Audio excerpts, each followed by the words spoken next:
Do we have a left hand up for this one, right one, or both hands up? I don't even know. What is Yeah, going on I'm gonna put my left fist midway. midway? Yeah, yeah. Midway. It's gonna Let's be an interesting stream because I know it's, we were talking backstage, but I don't know how I feel about this. yeah, guys, we're coming at you with a immediate post game reaction to a tie for our beloved Washington Commanders as they battle it out till the end with the New York Giants ending the game 2020. I mean, there's so much to talk about, playoff implications on the line. No, I can go ahead with immediate reaction to the game. Definitely mixed reactions. I think overall, what we can take away is that the receiving core is balanced, is powerful. Jahan Dotson, I think, yes, Terry played really well, but that late run by Jahan Dotson was huge when that big, run after catch. I think that helped build momentum. The defense played pretty well, but we also, in my opinion, ran the ball too much. We were down for most of this game. It was close, of course, 2013, but you know, Brian Robinson 21 carries, Antonio Gibson 9 carries, over 30 carries, still under 200 yards. Not like nothing was super. It wasn't crazy on the ground, but we were lucky that our defense came up big. I know we can. I know trust your defense, trust that defense, but at the same time, really should have played with a little bit more risk, a little bit more abandon. I guess it's one of those things too with Heineke. It's that thing about Heineke. He had 2 fumbles. One of them definitely was his fault. And I think that scared the passing game a little bit. Like, we need to run the ball now. We got to play it safe. We got to be striking distance, play it safe, chip away, chip away. But how many games can we really chip away with? And that's the one thing I worry about with Heineke is that it's always a chip away game. It's always a grind. It's always a grind, grit and grind. The problem with the grit and grind is if you do that every single game, it adds up fast. Mm-hmm. And we're going to face some good opponents towards the end of this season. And if/when we make the playoffs, knock on some wood here, we're not going to be facing teams that we can grit and grind. We're going to have to make some explosive plays. We're going to have to try to win a game. So, very mixed feelings. Obviously, better than a loss, but yeah. Yeah. No, I agree. I mean, starting off with just like a tie in general, it's just it just had you till it had you on the edge of your seat. Again, Taylor Heineke now is 6-1-1 as a starter, but it's just such an you have to know the context behind it. So many things to talk about. Scott Turner in overtime. I mean, the conservative play calling. You had the game right there, and the run. I get it. You run the ball, but eventually you have to open up the passing game. And if your offensive line, they were Aziz Ojulari was coming back from injury, Kayvon Thibodeau, Dexter Lawrence. They were going after Taylor Heineke. He was under arrest all day. It sucks, but if you don't trust your QB making that play, then are you really playing for a win at that point? It's terrible, especially when you're a professional. But going back to the our defense, Daniel Jones. I mean, the goal was stack the box, contain Daniel Jones. In the first half, had wheels. He had under 200 passing yards. What was your thoughts on the defense and how they game plan for Daniel Jones? Like I said, it came down to let's trust the defense to make the plays to keep the lead close. They only were up by 7 even at the worst point in that game when the Giants had. There was a point after that Saquon run. Yes, it was a short goal line run, but the Giants had all the momentum. I think the defense really stepped up, came in, kept the Daniel Jones relatively contained. However, the big thing the Giants did to keep the momentum, every time we're about to grab it, there's always a big play. Darius Slayton, shout out to him. I think he's a very, very underrated receiver. Fortunately, not for us. Even though we had all these big explosive plays too, Darius Slayton only four targets, 90 yards, 96 yards. That's unacceptable. That's going. There was way too many chances, and when you get a deep reception like that, you scare the defense. The defense really kept their composure, but even if that happens, there's a momentum shift. Now you got to really be worried about that pass. Now you got to really worry about the deep pass. Open up the lanes for Saquon. Overall, we did contain the run game pretty well. The defense did good, but they could not stop the big momentum shifting play. I think that honestly is more important. It's like give, don't break. But the thing is, yeah, they held their own, but they broke a couple times, and those were enough to swing, I think, the momentum, especially towards OT to the Giants. Yeah, it felt like that, especially since we couldn't get it at the end of the fourth quarter. Austin, this right here, we're all pissed off in a way, but there's only so much you could talk about. But now we talk about you talked about it, the defense in general. Like started off great. Jonathan Allen had a strip on Daniel Jones, and I forgot who recovered it. It was I think Jamin Davis. Just overall, like again, the injuries. That's one thing that a lot of fans were saying that the Giants were They lost 3 of the last 4. They're losing momentum, but they got those key guys back, Evan Neal, Ojulari. They still have guys like Adoree Jackson and Xavier McKinney out. But one key man that we really needed today was Ben St. Juste. I mean, Christian Holmes, special teams player, and he was getting cooked. Isaiah Hodgins, I mean, dude, like the Giants have no receivers. Literally, Kenny Galladay was out. Trading Kadarius Toney, like it was just the run game that was killing us early, and it sucks, man. It sucks.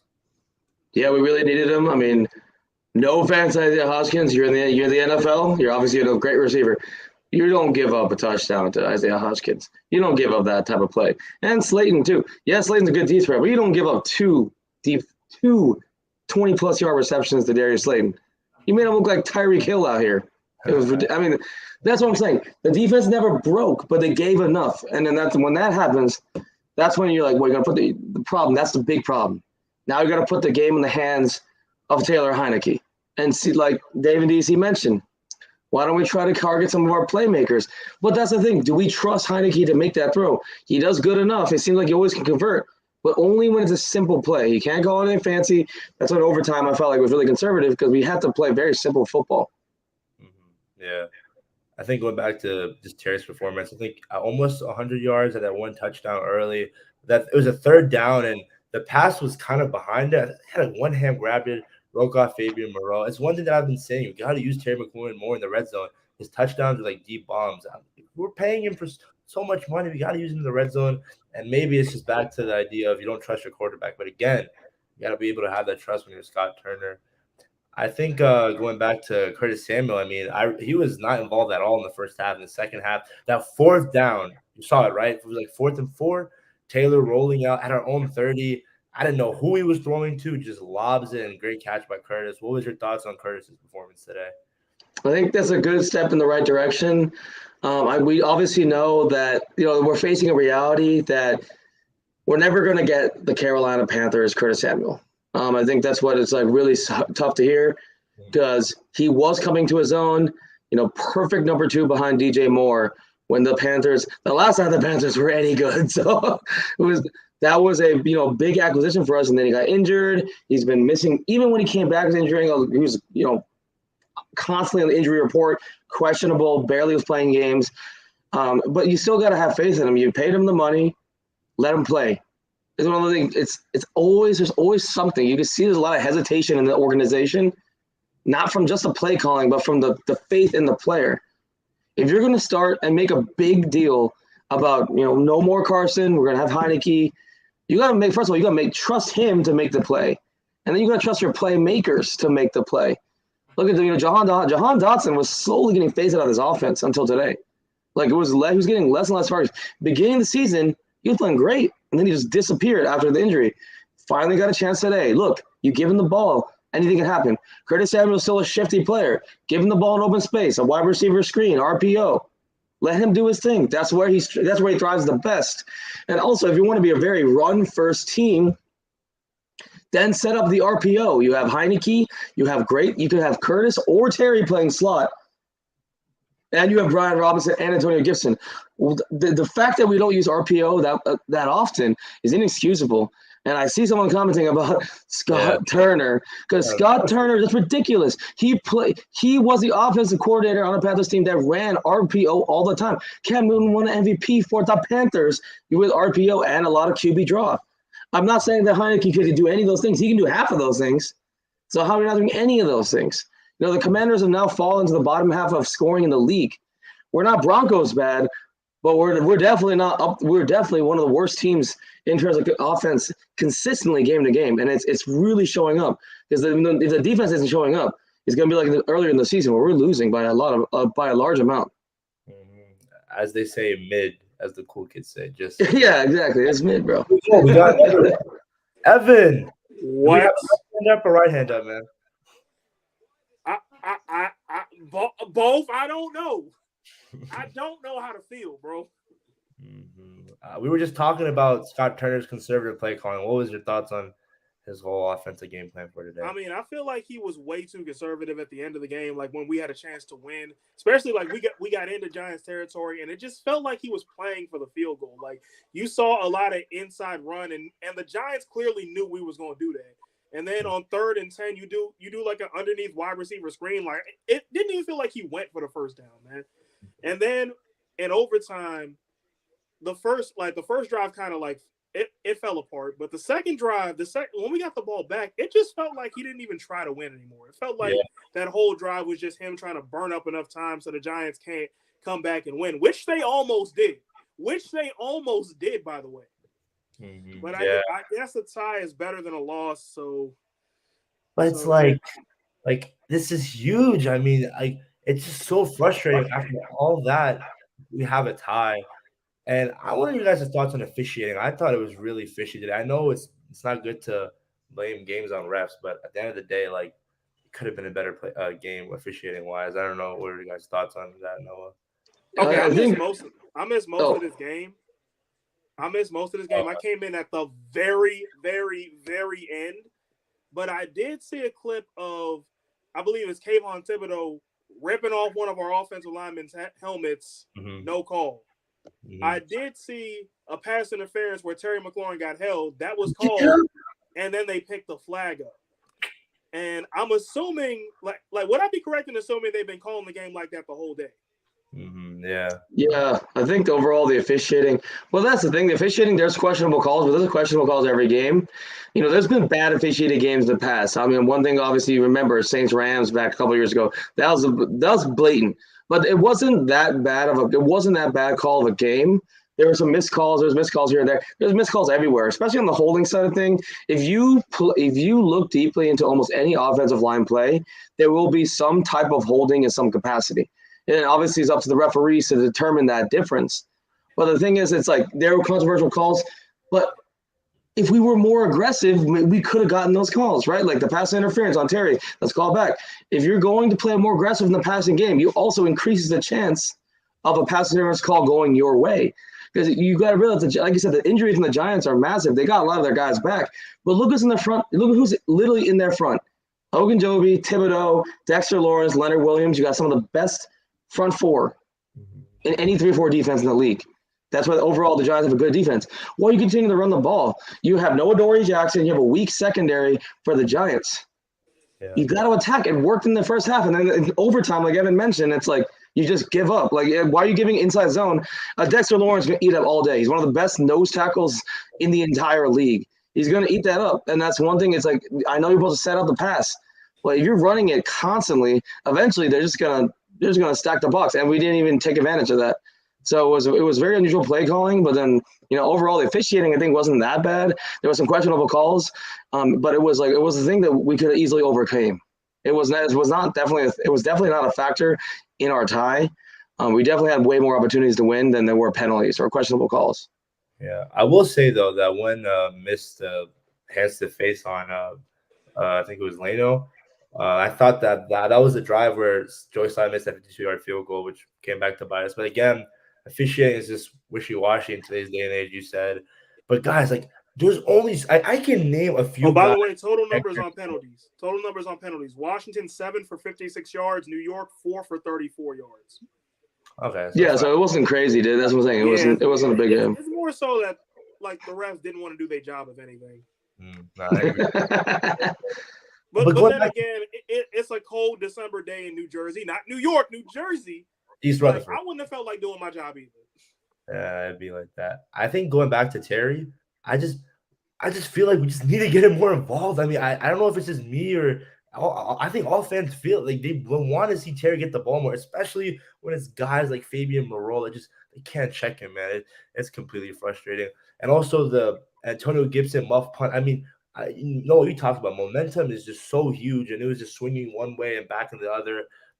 As a whole, guys, I mean, what's your thoughts on the special teams? Dax Milne was out today. Again, it was an injury. I don't know if it was ankle or not, but Alex Erickson was in. So thoughts on special teams as a whole. We'll start off with Noah on this one. Yeah, the special teams overall, like I said, Gibson muffed punt. But that's what I question. That's why I question so much about the some of the organizational moves on this team, because you have Jonathan Williams on this team who, is literally inactive. He doesn't get any snaps unless there's a big difference. Why not bring up Jared Patterson? Jared Patterson, in terms of special teams, can be a great returner. He's on the practice squad right now. Why? He's a great punt returner, great kick returner. Why isn't he more involved in the special teams game? You can easily, if you have almost a useless, in college, we used to say there are logs. Like, players are just sitting there, they're logs. And Jonathan Williams, I don't want to say he's a log, but he's not really involved with our offensive plan anyway. We need guys that have more special teams expertise. Why not bring up Jared Patterson? He can play punt return, kick return. Gibson, yes, he has experience with that, but he's also our second string running back. And with no McKissick, we can't play with fire. Why do you got him back there? Yes, he melted punt, but there's so many possibilities. You don't put your best players out there. You have Jared Patterson who could easily play return. And like I said, overall though, I think special teams did all right. Joey Sly missed a kick, but he has been decent overall this season. Again, it's like we could point a lot of blame on everybody, but you can see even when we're talking through it, it's adding up pretty quick. Like, all the aspects of the game was either mid or even mediocre. That doesn't win you football games. Mm-hmm. Yeah, Evan. Yeah, the special teams, it's a work in progress. I'll say that.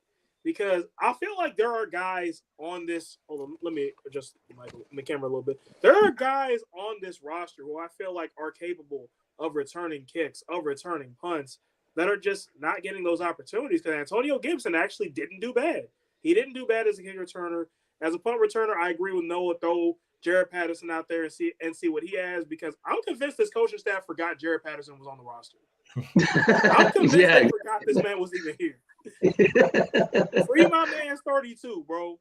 Free my man's 32. Put him out on a punt. I guarantee he'll at least do better than Dax Milne.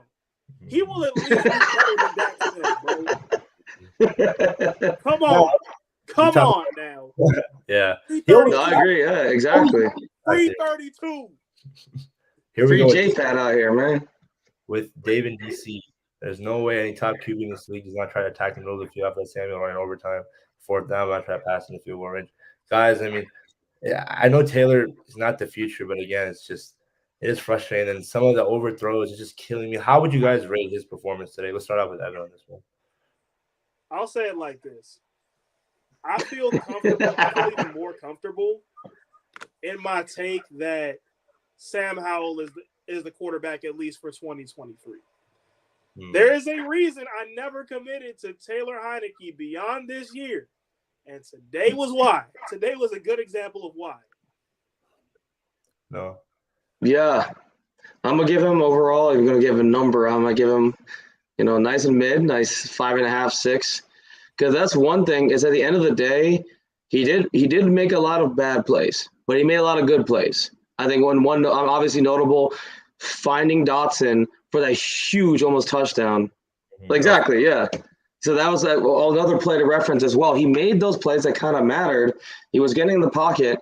So that's what's so frustrating about Heinicke. I really feel like he actually has the talent, but he just isn't getting the chance. He's getting play calls that don't fit his play style, which is why I'm saying Scott, someone said Scott effing Turner.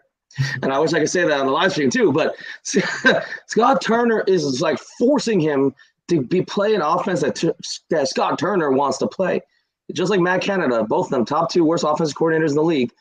They are forcing their personnel into their system. A good offensive coordinator makes a system based off what he has as personnel.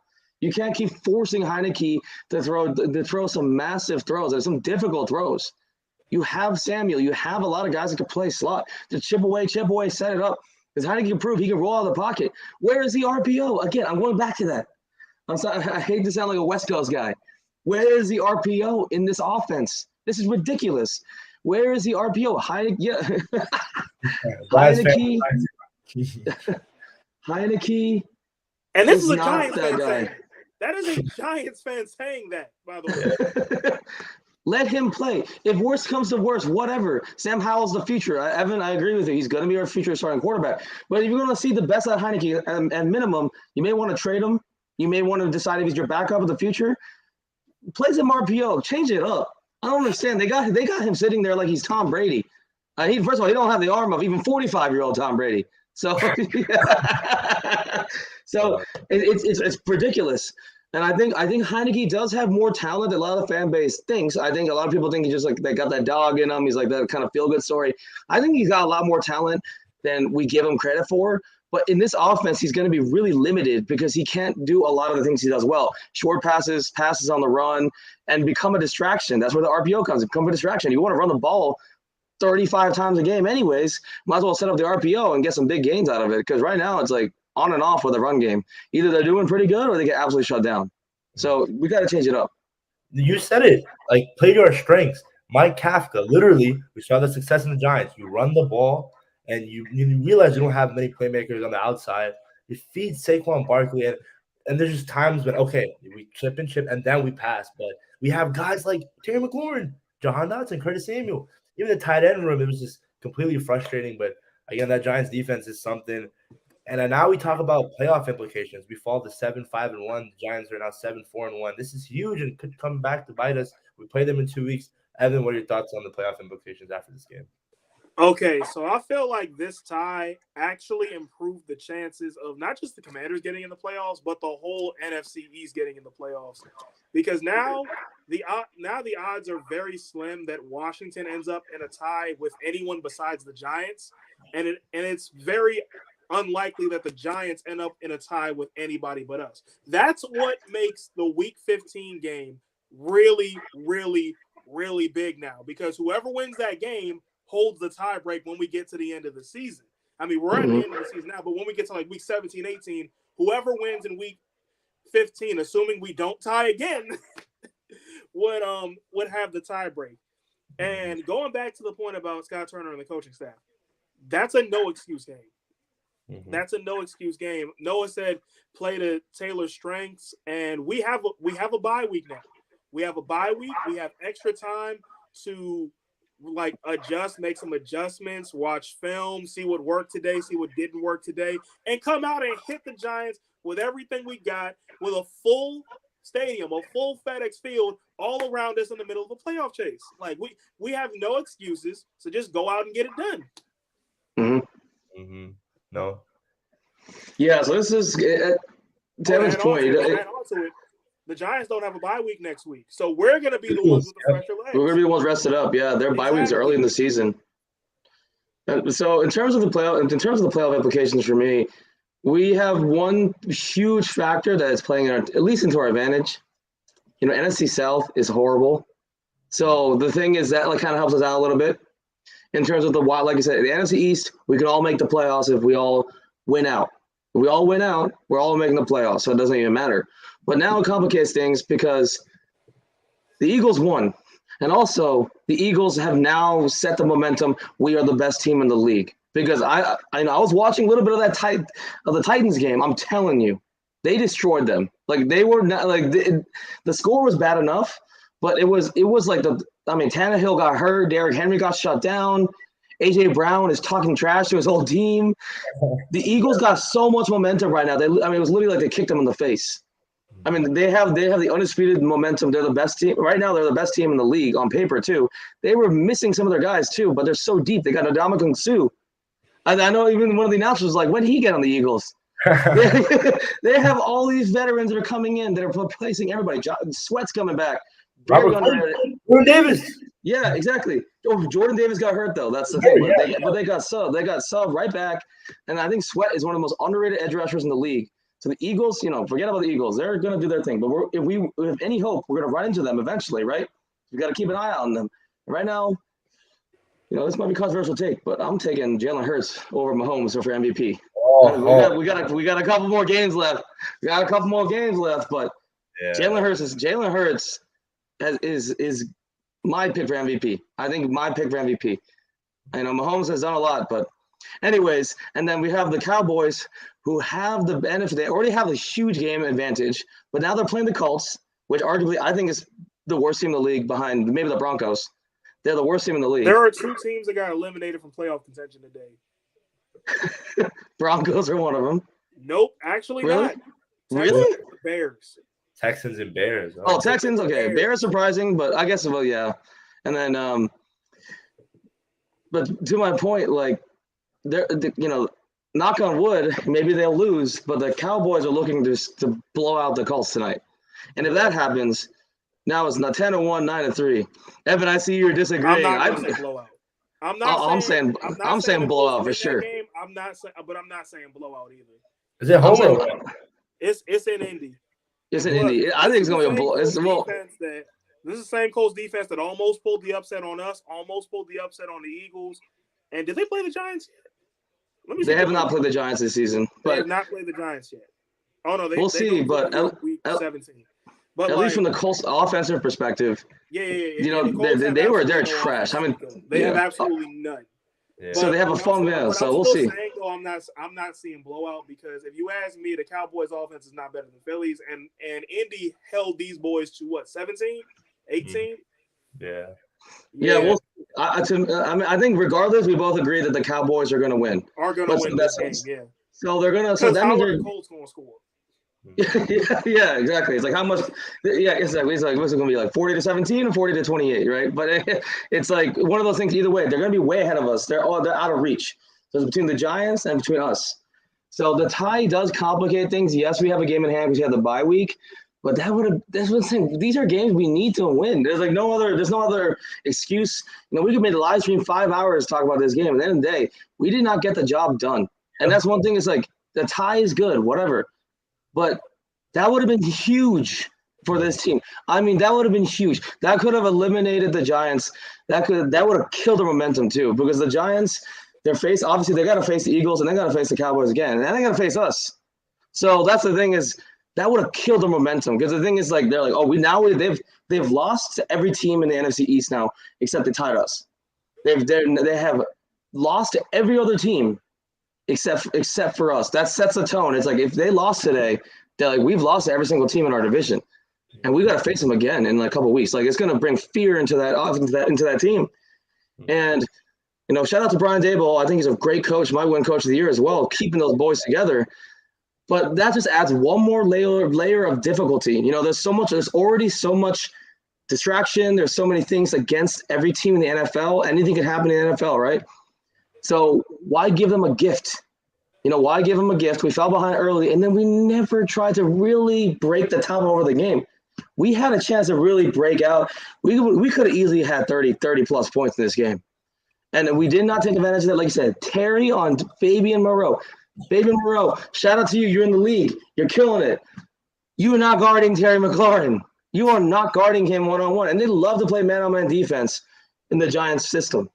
Come on, man. And Curtis Samuel is being so underutilized. There's so many things, so many questions. That's why I think we felt it was a bitter taste in our mouth. Yep. It wasn't a tie that we really had to fight for. It wasn't like they were up by like 2 touchdowns. We came back. This was a very low-scoring game. It was a very low-scoring game that we had control over, and then we let that slip away. Like Evan mentioned before, the frustrating plays in overtime. My God, that was frustrating. And I think that's what leaves a sour taste.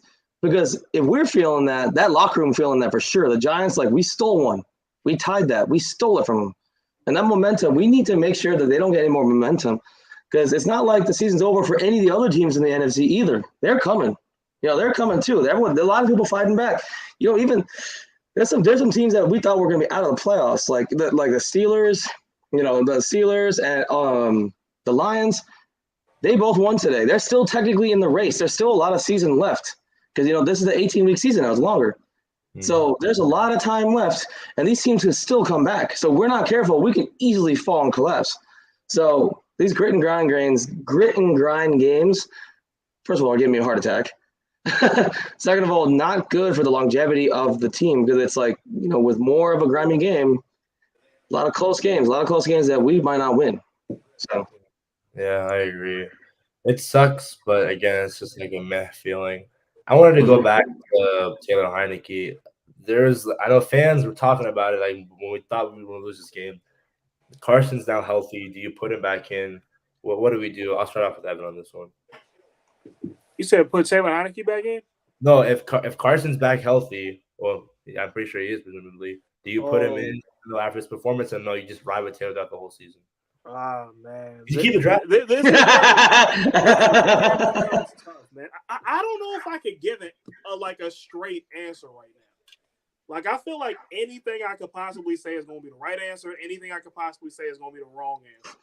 Because it's like, I could understand how the team could say, oh, Taylor led us back at the end of the game and we tied it up. Use that as the reasoning to start Taylor again week 15. I could also see them saying, oh, but the offense didn't get it done in overtime, didn't move the ball at all in overtime, so we got to go back to Wentz. I could see that as the reasoning for starting Wentz.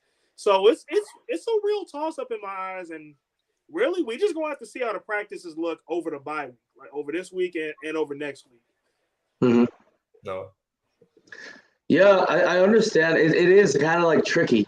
It's like anything that we could say right now could age horribly, or we look like geniuses. We go either way.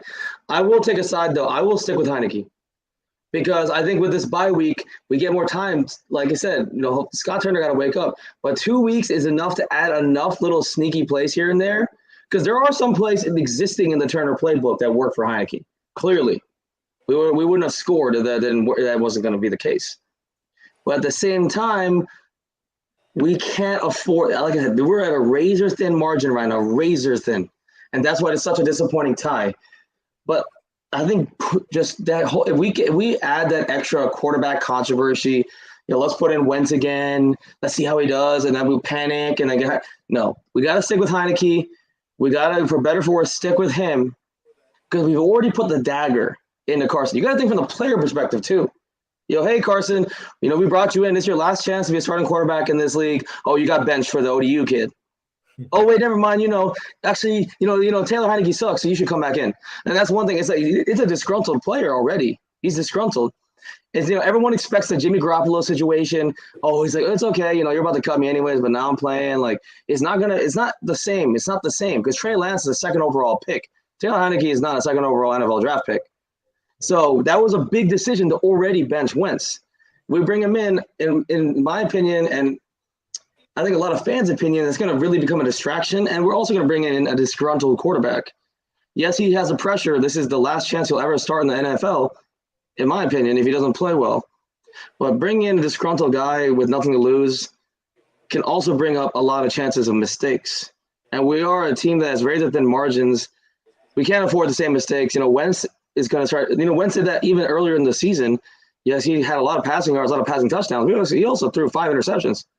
Yep. So we got to, I say stick with our guns, stick with Heineke, use the bye week and next week to really build some extra plays into that playbook to see what happens.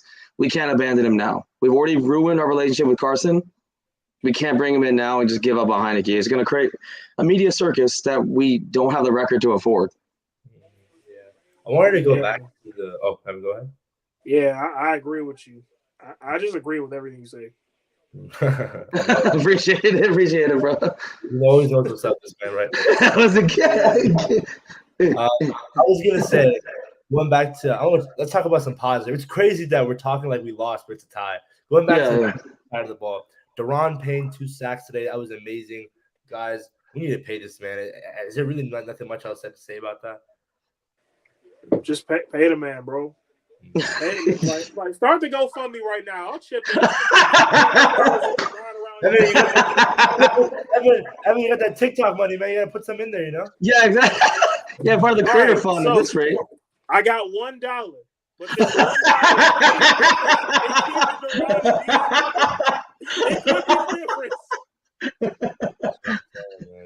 and it is. I want free tickets and free drinks at every game next year. Keep it in, man. Yeah, there's nothing more. Yeah, exactly. There's nothing more to it. We got to keep De'Aaron Payne. Because another thing is that it makes us system-proof for the future. For example, if Rivera gets fired, which he might, or they fire a defensive coordinator, if we go to a 3-4, we're okay. Because Jonathan Allen can play on the outside. We got De'Aaron and nose. Play 4-3, there are 2 defensive tackles. Exactly. There must see TV. I think Jonathan Allen is right behind Donald. Donald is the best defensive tackle in the league, which might sound crazy. But I really feel like Jonathan Allen can do everything. So if you have a guy that can do everything, He can go into any system. It doesn't matter. De'Aaron Payne is kind of the same way, but a little bit like more specific. He plays nose or he plays 3-tech. He plays a 0, 1, or 3. That's it. But that's enough versatility for us. So I'm gonna chip in $1.05. We are at $1.05, people. Let's keep the donation. Yes, go. We are. That's what I'm saying. If we need to, just cut. I mean, we can make it happen. Yeah, if anything, cut Logan Thomas and get rid of some of his salary, and then and then boom, we have enough money for De'Aaron Payne. If we're gonna choose between two people, I'm taking De'Aaron Payne every single day. I'm sorry, Logan. You know, you have a place in my heart. You have a place in all our hearts. But the GoFundMe ain't for you. The $1.05 is going to De'Aaron Payne. I'm sorry. Yeah, get your money, man. I'm sorry. You got your money. I think he's going to be one of those guys we're going to cut in the offseason to re-sign because we can't not afford to not re-sign De'Aaron Payne. Because a lot of people are starting to forget too. We got to realize too, a lot of our draft picks from the past couple of years have not been aging too well. Outside of the big ones that we have right now, you know, the whole like we got this whole Alabama unit. And I'm sorry. I think the only guys that right now are De'Aaron Payne and Jonathan Allen. The only part 2 of that 3. I ain't even the third. We all know who the third is. There's only 2 out of 3 that are working right now. We got to pay the number 2. We got to pay number 2. We got to pay De'Aaron Payne, and then we'll be okay. You brought up Logan Thomas. A lot of fans, and I love this man forever. Will, I mean, Evan, you met him in person. He's huge, former Hokie. It's like fans want to move on, and you got Cole Turner, you got John Bates. Cole Turner, a big training camp, all the training camp hype over training camp, really hasn't done anything. Had 1 catch in that Chicago game. John Bates, primarily a blocker, but had a touchdown last week. It sucks because Logan Thomas, that whole injury, he really hasn't been looking the same. He had a great game against the Texans, but struggled in a series in the Giants where he was just holding or he was getting beat. What are your guys' thoughts? Should we move on from Logan Thomas and look into giving John Bates tight end number 1? You know my thoughts already. Yeah, it's time, man. It's time. Damn. I mean, you talked about 2 out of 3, but what about Montez Sweat? We signed him too. Exactly. Yeah, I mean, that's a problem for next year, though. We ain't got to worry about that right now. So we got 2. We got to worry about number 2 right now. 2023 problems in 2023. Even though we're in December right now. Yeah, exactly. I feel horrible saying it because he's a fan favorite. And like you said, we met Logan Thomas in person. He's an extremely nice guy. He's had a great career. I mean, for Virginia Tech quarterback, honestly, if he didn't get hurt, he would have been a Pro Bowler by now on the tight end position. But like I said, he's coming off a big injury. He has a pretty big salary cap.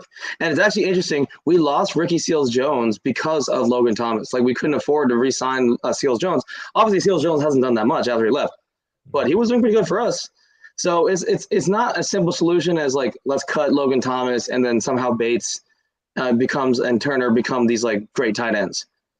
Cole Turner at this point he's looking more like a blocker H-back type, and the problem with Bates too. Bates is like, yes, he has a little bit softer hands, but at best he looks like a future H-back in the league as well. So maybe we target the draft as free agents ahead too. We just find somebody, but just get the cap off for Thomas. We got to move on. He has a pretty big cap hit, considering he got that large signing bonus with that extension. So if somebody's got to go, it might be him. Honestly, we'll see. I think another thing that's going to surprise a lot of Commanders fans, but I think Curtis Samuel is victim of a cut this offseason as well. That's a huge controversial take, but you got to realize it's not that he's not a great player. He's a great player, but he's also signed to a pretty big contract. And if we're not going to use him, there's a real chance that he might be traded or we might move on from him. Because like you said, we got to clear cap space because we got Payne this year, we got Sweat next year, and then McLaurin's contract's up in a couple of years as well. Like, we got to really think about the couple of years ahead. And with the Jahan Dotson now too, what do you do with that situation? Because Dotson, he's not getting the reps. Look how good he is. He's not getting the reps either. So it's very, very confusing. And I know Gibson, there's rumors that Gibson might have been traded or cut this year as well. So a lot of decision-making to be had. At least we have the core. So, beyond Thomas, Curtis Samuel and Gibson are in danger as well because they're getting paid a lot. They're getting paid like a starter. And neither of them, in that case of Gibson, he's not RB1. In Curtis Samuel's case, he's not wide receiver 1. So it's going to be interesting to see what happens. Evan or Montez?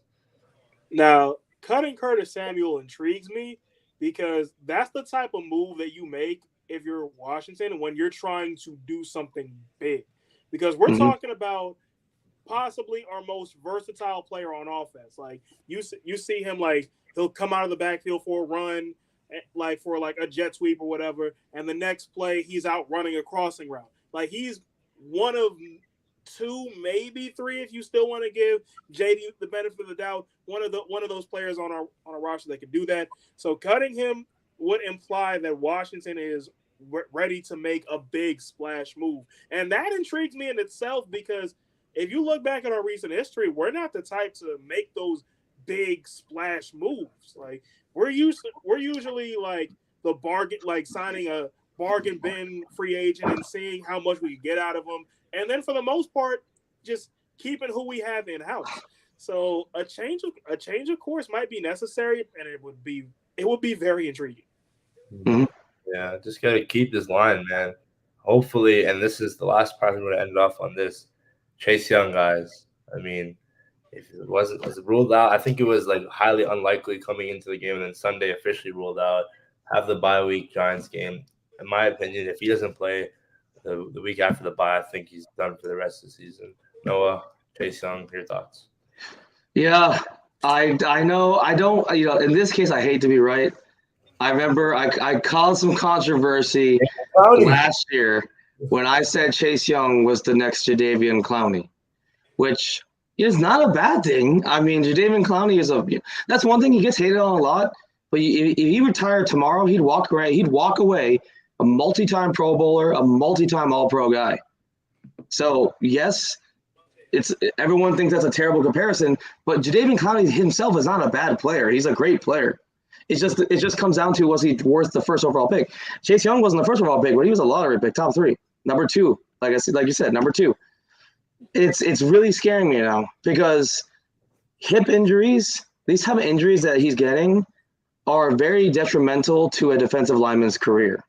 I'm very worried now because the hips where all the explosion comes from. Where do you think all these great pass rushers? They're not bull rushing every single play. It's not Madden. They have side swipe moves. Even when the run stop, you extend your arms out and you're using your hips to control, the control in if it's a read option. And you had a whole control in, use your hips, and then you explode off the lineman to get the tackle. These are all things that are affected by this type of injury. So even if he comes back, that's what I'm saying. It's like, let me see, what is it? Okay. It'll work out. Kind of infamous, I guess, because Von Miller's out too he's on IR now. So it's one of those things where it scares me with Chase Young. He's got all the talent in the world. I still think he's more of a run stop guy. He's not gonna ever be that. Brings me so much pain in my soul to say this. He's not gonna be like Micah Parsons. I hate. It hurts my soul. I can't believe I said that. But we also can't deny the talent of Micah Parsons. And Micah Parsons is kind of like that all-around superstar pass rusher. I think Chase Young fits much better in a run right end type of style. And I think by forcing him to be that pass rusher that we hope that he'd be, he actually doesn't play as well. That's why he had a down year last year. They made him try to become like a JJ Watt type. Let's line him up everywhere in a pass rushing situation. When in reality, that's Montez Sweat. That's his job. If he can play his job and Chase Young can become Jadeveon Clowney, we're the best defense in the league. So why we don't have to worry about that. I think fan expectation is inaccurate in that case. We don't need him to be this legendary pass rusher. We just need him to be healthy and become Jadeveon Clowney, because Jadeveon Clowney is an all-pro run stopper, and that's what we need. We already have Jonathan Allen, Aaron Payne, Montez Sweat coming back. We already have all these people. It's not like it's just Chase Young and a bunch of garbage cans out there. So let him play the role he's more meant to be. It's okay. I really think that he's worth the draft pick. So I'm just worried about him getting healthy. I don't care about the draft status. He's a draft bust, all this stuff. Let him just get healthy and let him just play the game that I think he excels at. Everyone's trying to force too much out of Heineke, out of everybody. Let them play their game. I mean, we're not the Jaguars. We have a team. No offense, Jaguars. You lost to the Lions. You deserve some trash talk today. So it's just you gotta let them play. Well, with Chase, on the one hand, as aggravating as it is to every week see he's practicing, he's on the active roster, and then we get to game day and suddenly he's not playing. I get how aggravating that is to go through that week after week after week. But at the same time, though, with a guy like Chase Young and how much this team has invested in Chase Young ever since drafting him, it's really necessary. Because on the other side of this coin is, let's say Chase Young went back out against the Falcons, or he went back out today in New York on a MetLife turf that, oh, by the way, is in action 16 out of 18 weeks this year. Mm-hmm. So it's natural. So it's expected to say the turf is kind of run down, kind of beat up. Yep. He goes back out there and he re-aggravates that injury. Now he's out the rest of this season, all of next season, and his whole career is altered, if not just over. That's what we would have been looking at on the other end of this coin. So I feel like the whole mantra, the whole mentality is to be as cautious as we can, and the team is really validated in this effort by how the Commanders' defense is going out there, forcing turnovers now, forcing stops, 3 and outs, and holding teams to 20 points or less. Because that's how you win football games these days. If your defense can hold a team to 20 points or less, like the Commanders' defense did today, then you're going to win more times than you lose or tie. So yeah, it's the mantra is basically, it's better to lose one game and salvage his career than it is to win one game and risk his career. And so far, we've only lost one game since falling to 1-4 still. So, so I kind of see what they're getting at. Yeah, I remember RG3 tweeted this. He said Washington shouldn't rush their second overall pick. What happened to him? He hates Washington. He's trying to give him some advice, man. Wrote a book on how bad Washington was when he was here. I'm laughing because I'm just in so much pain. Not really, because it was funny. I miss RG3 so much. It's like, I miss RG3 a lot, man. Hope he has a great career after football. I mean, he's killing it out there. I love him in the broadcast and analysis. But going back to Chase Young, Micah Parsons, it's just that's what adds to it when you see a guy like Micah Parsons dominating every single Sunday. And Hawk brought up this question to you, Noah. I know hindsight's 2020, but what are your thoughts? So I saw that comment too. And the reason, so there's that's like one of the biggest debates. Jadeveon Clowney, is he a bust or not? Because of his expectations. I think for the Hawk, first of all, I love the Hinata profile picture. Go Haikyuu. I know that anime, so I'm a weeb. But the thing is, you got to look at who was drafted around him. And Chase Young, he very, very likely could end up being a bust. Not because him individually. I think he turns it around. I think he has a great career. Is he generational? It's becoming less and less likely. But what really concerns me is if you look at the picks right around him, it really bothers me because there's Andrew Thomas, who the Giants drafted. First of all, Jeff Okudah, he's good. He's a corner. Maybe we needed him. Okay, but then you go to the next pick. You go to Andrew Thomas. Okay, that's justifiable. Whatever. Tua is the next pick. Ooh. Now it's hurting a little bit. Now it's like, oh crap, Tua's right up there in terms of the elite quarterbacks. And then Justin Herbert right after him. And it's like, oh my God. Now we missed on Tua, we missed on Herbert, 2 guys that are franchise quarterbacks. So and then obviously you go down the list. And then later, Tristan Wirfs, franchise left tackle. Tristan Wirfs is a generational talent. He is the best left tackle of his generation. It's only been a couple seasons. But he's the pinnacle of the left tackle. Rashawn Slater, too. 1A, 1B. And then the Cowboys, CeeDee Lamb. That's another elite receiver. So that's one of those things where it's like, okay, realistically, he's not a bust yet. There's only a couple players you can argue against him. Like Chase Young versus Tua, maybe. Chase Young versus Herbert. Chase Young versus Tristan Wirfs. So there's only 3 players around him that we could have picked up that could have changed our franchise. And it's way too early to tell. So it's not really a problem, and also I don't think he's going to be a bust. I think he still has a great chance to live up to those expectations. Because I've always been on the I support Jadeveon Clowney, because yes, he wasn't generational, but he's right under that. I mean, he was right under that. He's right under. I mean, All Pro Bowl defensive end, right outside linebacker. That's not generational, but that's right below. So I don't know if I can even consider Clowney a bust. So it all going to come down to what happens the next 4 to 5 years. Right now, it is looking a little concerning, though, because he's surrounded by guys that are generational. Like, I mean, you got two generational guys in Wirfs and Herbert, and then you got Lamb, Tua, and Jeff Okuda. These are all guys. Andrew Thomas. These are all guys that could become very elite too, and they're all right next to where we picked up Chase Young. So it is a little bit concerning, but that's my thoughts. Yep.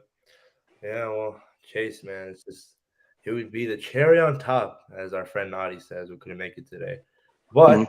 I think kind of a little bit 50 minutes in. It's crazy. Again, guys, it's a tie. We didn't win. We didn't lose.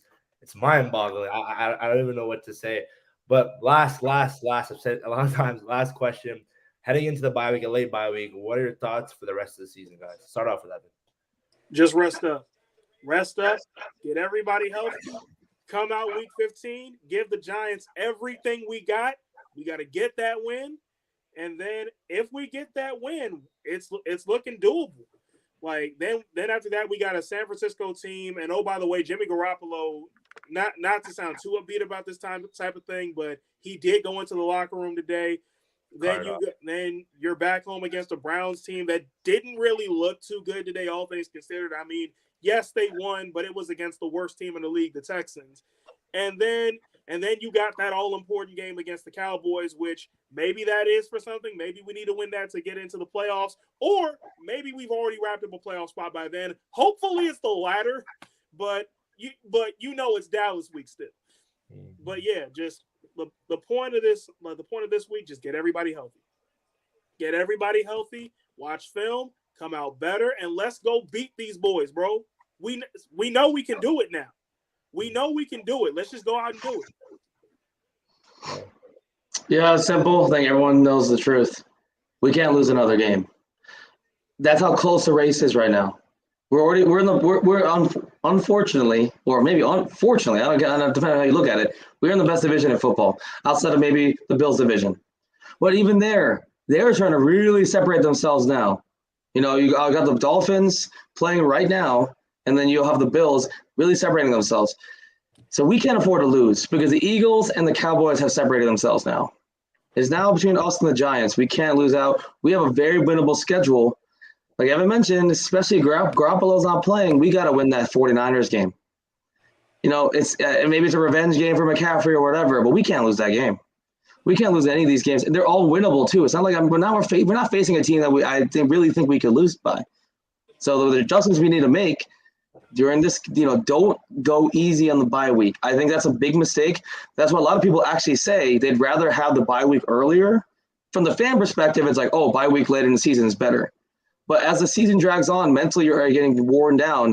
And what happens is if you take a rest on that bye week, you come out very slow, you get punched in the face. And when we get punched in the face, we're not going to make the playoffs.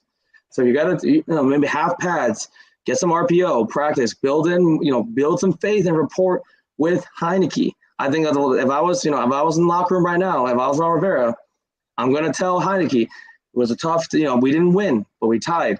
We believe in you. That's the thing. You need to tell a quarterback, we believe in you. Yep. And that's a famous case as old as time.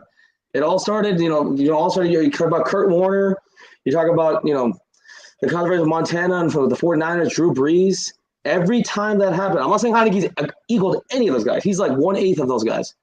But we got to do the same thing. It's like, okay, we ultimately believe in your ability to win football games, and you are a quarterback. Drew Brees even mentioned Sean Payton, big reason he went on to a Hall of Fame career from the Chargers. You didn't do that good in the Chargers. You were an okay quarterback, but we believe in you. You're an undersized guy. We don't care. You are a franchise quarterback. And I'm not sure if I go as far to say Heineke is a franchise quarterback. Like I said, I had a lot of complaints about him on this live stream. But we got to say, hey, we believe in you. Carson Wentz, we brought him in. We paid him the big bucks to give him one last chance. But he's not good enough. You are the quarterback for now, and you play well for the future.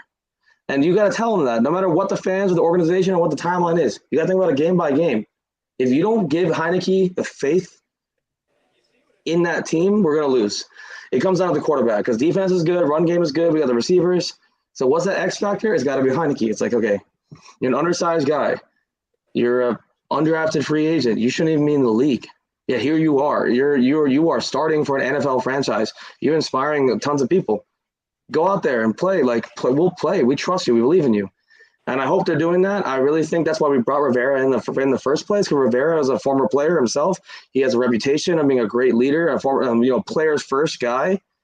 So I really hope that's what they do. Otherwise, if Heineke doesn't have that confidence coming in, we're gonna collapse. And that's the one thing is that like I can see it. That's why I'm really scared. Today it almost happened. You can see he was losing faith in his ability, and the team almost collapsed.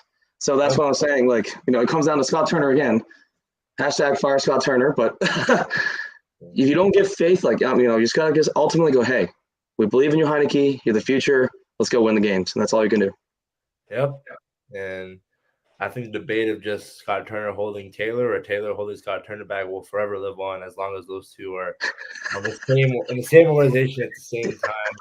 But wow, 55 minutes, guys, and all of that just to talk about a tie. That is insane. But with that being said, guys, please make sure to like, comment, subscribe for more DMV sports content. I try to push out as much fire content out there as possible. 3 out of the 4 guys here. Naughty couldn't make it. Obviously, he's busy out there in New York. But shout out to you guys for staying tuned and watching us and all the support. Follow us on all social media platforms: TikTok, Instagram, Twitter at DMVSportsZone. Evan's gonna keep us updated with a Deron Payne funds for him to get paid. Can't wait. We're still at a We'll get at least $2. We'll get at least $2 going. Really close, guys. We only need about 10 million more. That's what I'm saying. So I think it's only make that up today. actually. But yeah, I think that's pretty much it. I know you said it right. Not left hand up, but maybe like a little halfway up. Kind of up, I guess. Like we didn't lose, but we didn't win either. So it's like we'll keep it. Yeah, right here. I think right here is good. Right here is good. Left hand shoulder length. Shoulder height. We're out.